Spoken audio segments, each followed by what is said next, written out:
negotiation.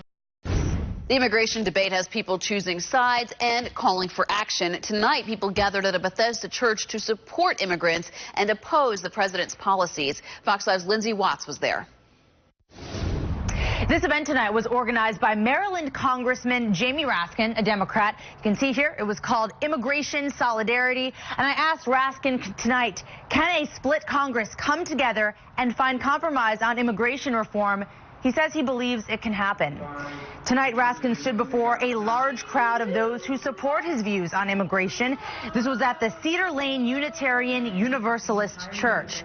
What's a lot more difficult is trying to bridge the divide between the people here and those who support the president's aggressive stance on stopping illegal immigration.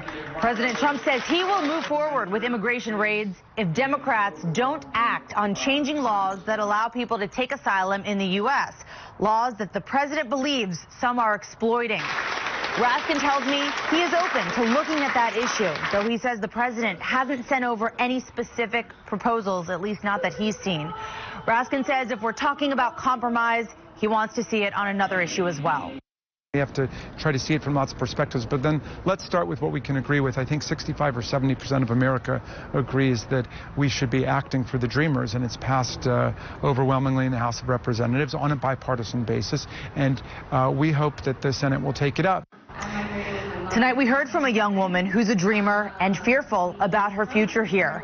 This was a wide-ranging event. Another big issue was the humanitarian crisis at the southern border, and there was a lot of strong emotion about that too. What's happening right now is there's family separation happening. There's children sleeping on floors, children with disease that are being held in detention camps on the border.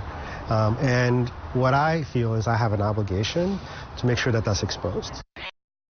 And that man you just heard from is part of a group called Faith in Action. He says that members of clergy have to take an active role in protecting immigrants, potentially even providing sanctuary in churches. Traditionally, ICE does not come after people